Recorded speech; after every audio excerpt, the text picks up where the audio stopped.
Hello dear student, हम continue कर रहे हैं class 10th science chapter 8 how do organism reproduce from the NCERT book.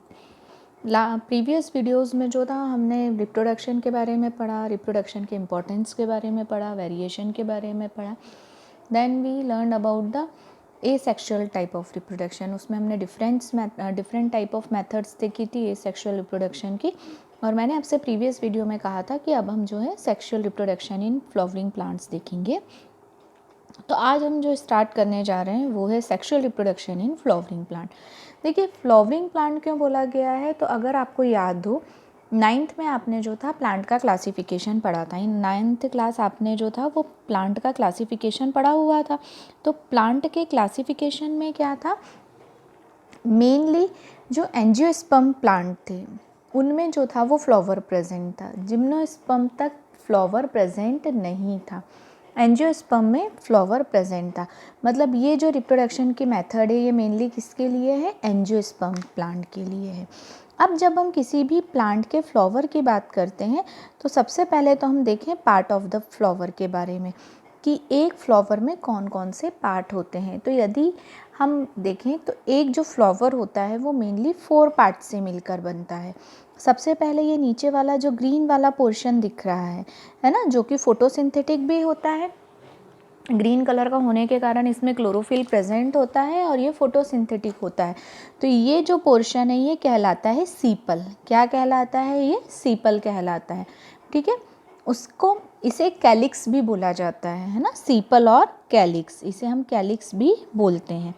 ठीक है, उसके बाद ये जो कलरफुल पार्ट होता है जिसे हम पीटल बोलते हैं, है ना, जो कलरफुल पार्ट है फ्लावर का जो पीटल कहलाता है, इसे कोरोला भी बोलते हैं। सीपल को कैलिक्स भी बोला जाता है, पीटल को कोरोला भी बोला जाता है। तो मेन ये 2 पार्ट अभी हमने देखे, सीपल एंड पीटल।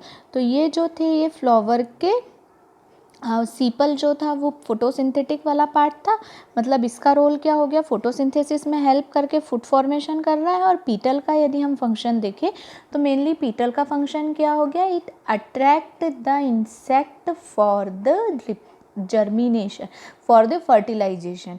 ये इंसेक्ट को अट्रैक्ट करता है, किसके लिए, फर्टिलाइजेशन के लिए इंसेक्ट को अट्रैक्ट करता है। इसके बाद यदि हम देखें तो अब जो है वो मेल एंड फीमेल पार्ट है फ्लावर का। तो अब जो है ये 2 चीज़ें होती हैं, एक होता है स्टेमन, दूसरा होता है पिस्टिल। ठीक है ना, स्टेमन जो होता है वो मेल रिप्रोडक्टिव पार्ट होता है, मतलब male gametes of the flower होता है ना। स्टेमन is the male reproductive part and pistil is the female reproductive part. ठीक है, अब यदि हम स्टेमन देखें तो स्टेमन मेनली 2 पार्ट से मिलके बना है। सबसे ऊपर वाला पार्ट जो है वो एंथर हो गया, और नीचे जो ये लॉन्ग ट्यूब दिखाई दे रही है ये फिलामेंट हो गई, है ना। सबसे ऊपर ये जो इस तरह का पोर्शन दिखाई दे रहा है आपको, ये एंथर हो गया, और नीचे जो ये लॉन्ग ट्यूब है ये फिलामेंट हो गई। तो ये तो हो गया स्टेमन। अब यदि हम पिस्टिल की बात करें तो सबसे ऊपर वाला पार्ट जो है वो स्टिग्मा हुआ। स्टिग्मा के क्या फंक्शन है अभी हम देखेंगे, ईच पार्ट के हम धीरे धीरे, है ना। उसके बाद जो लॉन्ग ट्यूब इसमें भी दिखाई दे रही है ये स्टाइल हो गई है, और नीचे जो ये स्वलन पार्ट दिख रहा है, फूला हुआ पार्ट दिख रहा है, ये ओवरी हो गया है। तो स्टमन 2 पार्ट से मिलके बना है, anther and filament. Pistil 3 part से मिलके बना है, स्टिग्मा, स्टाइल एंड ओवरी। ठीक है ना, तो ये जो है हमें समझ में आया। अब हमने जो है सीपल्स एंड पीटल्स के फंक्शन भी देख लिए हैं। अब यदि हम देखें तो ज़रूरी नहीं है सारे तरह के फ्लावर्स में ये चारों तरह के पार्ट्स जो हों वो प्रेजेंट हो। इट में भी पॉसिबल इनमें से कोई भी एक पार्ट जो है वो प्रेजेंट ना हो, और कोई भी एक पार्ट प्रेजेंट ना हो, इट मीन सीपल एंड पीटल तो हर फ्लावर में प्रेजेंट रहेंगे। तो अब्सेंट क्या हो सकता है, अब्सेंट हो सकता है या तो मेल रिप्रोडक्टिव पार्ट अब्सेंट हो या फीमेल रिप्रोडक्टिव पार्ट अब्सेंट हो। तो ऐसे फ्लावर जिनमें सिर्फ एक ही रिप्रोडक्टिव पार्ट प्रेजेंट होता है, या तो वो मेल फ्लावर होते हैं या फीमेल फ्लावर होते हैं, तो ऐसे फ्लावर क्या कहलाते हैं, यूनिसेक्सुअल फ्लावर। जैसे ह्यूमन में भी देखें तो मेल और फीमेल अलग अलग होता है ना, यूनिसेक्स से, एक में ही मेल और फीमेल नहीं होता है, मेल एंड फीमेल अलग होता है। मैमल्स में तो हर एक में होता है ना। आप कोई सब भी मैमल्स देख लें। तो इसी तरह फ्लावर में यदि मेल पार्ट अलग है और फीमेल पार्ट अलग है, तो ऐसे फ्लावर जो कहलाते हैं वो यूनिसेक्सुअल फ्लावर कहलाते हैं। और यूनिसेक्सुअल का एग्जाम्पल याद रखना, पपाया है, वाटरमेलन है ना, these are the example of unisexual flower. Exam में पूछे जाते हैं यूनिसेक्सुअल फ्लावर के नाम। इसके बाद यदि मान लीजिए कोई ऐसा फ्लावर जिसमें सिर्फ जिसमें दोनों पार्ट प्रेजेंट हो, है ना, जिसमें मेल पार्ट भी प्रेजेंट हो और फीमेल पार्ट भी प्रेजेंट हो। यहाँ हमने क्या देखा, इनके मेल और फीमेल पार्ट अलग अलग होंगे, है ना, मेल एंड फीमेल पार्ट दोनों के अलग अलग होंगे। बट यदि दोनों पार्ट प्रेजेंट है, brinjal it also unisexual flower, है ना, ब्रिंजल में भी सिंगल वो रहता है। तो यदि मेल एंड फीमेल दोनों पार्ट प्रेजेंट हो तो ऐसे फ्लावर जो कहलाते हैं वो क्या कहलाते हैं, बाइसेक्सुअल फ्लावर कहलाते हैं, है ना, मतलब जिस फ्लावर में मेल पार्ट भी प्रेजेंट है और फीमेल पार्ट भी प्रेजेंट है। तो हिबिस्कस रोजा मतलब चाइना रोज़, ये जो फिगर था ये चाइना रोज़ का ही था जो मैंने आपको बताया। इसके बाद मस्टर्ड में भी मेल एंड फीमेल दोनों पार्ट प्रेजेंट होते हैं, है ना। तो यहाँ पर जो मेल एंड फीमेल दोनों पार्ट जो हैं वो प्रेजेंट होते हैं, ठीक है। अब यदि हम देखें तो हमने अभी देखा कि जो स्टेमन है वो दो पार्ट से मिलके बना हुआ है, एक है एंथर, दूसरा है फिलामेंट। तो देखिए एंथर पे आपको येलोइश छोटे छोटे से डॉट लाइक के स्ट्रक्चर दिखाई देंगे, है ना। अगर आप एंथर को ध्यान से देखेंगे तो सब पाउडर्ड लाइक स्ट्रक्चर दिखाई देंगे। ये जो पाउडर्ड लाइक स्ट्रक्चर होते हैं ये होते हैं पोलन ग्रेन्स। ये क्या होते हैं, powdered like structure pollen grains कहलाते हैं, ठीक है ना। अब इनका साइज़ जो होता है बहुत छोटा और बहुत ही लाइट वेटेड होते हैं। क्यों होते हैं, ताकि ये आसानी से एक प्लांट से या एक फ्लावर से दूसरे फ्लावर तक जा सके, ठीक है ना। तो ये जो है ये पोलन ग्रेन्स कहलाते हैं। तो हमने एंथर का तो देख लिया कि एंथर पे पोलन ग्रेन्स प्रेजेंट होते हैं। फिलामेंट जो होता है उसे अटैच करने में हेल्प करता है ना। अब ये जो पोलन ग्रेन्स है ना, ये जब किसी भी दूसरे फ्लावर पे जाते हैं तो ये किस पे जाएंगे, स्टिग्मा पे जाएंगे। स्टिग्मा पे हमने देखा फीमेल पार्ट जो है वो 3 पार्ट से मिलके बना है। स्टिग्मा था 3 पार्ट से मिलके बना है, स्टिग्मा था, स्टाइल था and ovary. Stigma, style and ovary, ये 3 पार्ट से मिलके बना है।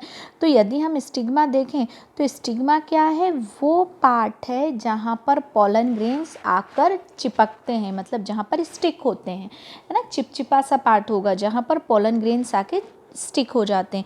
अब ये स्टाइल क्या करता है, जब ये पोलन ग्रेन्स आके यहाँ स्टिक होते हैं तो ये पोलन ट्यूब का फॉर्मेशन करते हैं और ये पोलन ट्यूब जो है ये स्टाइल के थ्रू ओवरी तक पहुंचती है और ओवरी में ही जर्म सेल जो है वो प्रेजेंट होती है जो कि इसके जर्मिनेशन में हेल्प करती है ना। मतलब अब क्या होगा, फ्यूज़न होगा मेल गैमेट्स का एंड फीमेल गैमेट्स का और after the fusion of male gametes and female gametes embryo का फॉर्मेशन हो जाएगा। तो इस तरह से जो है मेल और फीमेल गैमेट्स के फॉर्मेशन मतलब फ्यूज़न से एम्ब्रियो बन जाता है।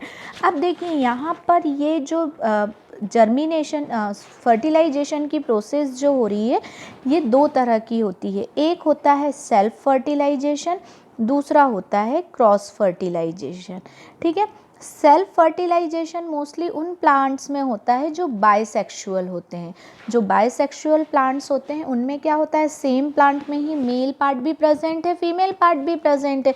तो सेम फ्लावर का मेल जो है वो सेम फ्लावर के फीमेल को फर्टिलाइज कर देता है और ये जो प्रोसेस कहलाती है ये सेल्फ फर्टिलाइजेशन कहलाती है। बट मान लीजिए सिंगल यूनिसेक्सुअल फ्लावर है, मतलब मेल फ्लावर अलग है और फीमेल फ्लावर अलग है, तो उस कंडीशन में क्या होता है, या तो जो फर्टिलाइजेशन होगा या तो मतलब सेम प्लांट के में ही होगा। मान लीजिए एक ही प्लांट है उसका कोई दूसरा फ्लावर उसे फर्टिलाइज कर देगा या फिर सेम स्पीशीज़ के दूसरे प्लांट से वो फर्टिलाइज्ड हो जाएगा। तो जब सेम स्पीशीज़ का दूसरा प्लांट या उसी प्लांट का दूसरा फ्लावर जब फर्टिलाइज करता है तो ये जो प्रोसेस कहलाती है ये क्रॉस फर्टिलाइजेशन कहलाती है। ठीक है ना, ये प्रोसेस कौन सी कहलाएगी? Cross fertilization. तो आज के लिए मैं इतना ही बता रही हूँ। नेक्स्ट वीडियो में हम एजेंट्स ऑफ फर्टिलाइजेशन देखेंगे कि कौन कौन से एजेंट्स होते हैं फर्टिलाइजेशन के, और थोड़ा सा इसे और हम डिटेल में देखेंगे कि फर्टिलाइजेशन में ओवरी में कौन कौन सी सेल होती हैं और उनके क्या क्या फंक्शन होते हैं। आप ये वीडियो ध्यान से देखिए। कोई भी डाउट, कोई भी प्रॉब्लम होने पर आप मुझे मैसेज कर सकते हैं, कमेंट कर सकते हैं। Thank you so much.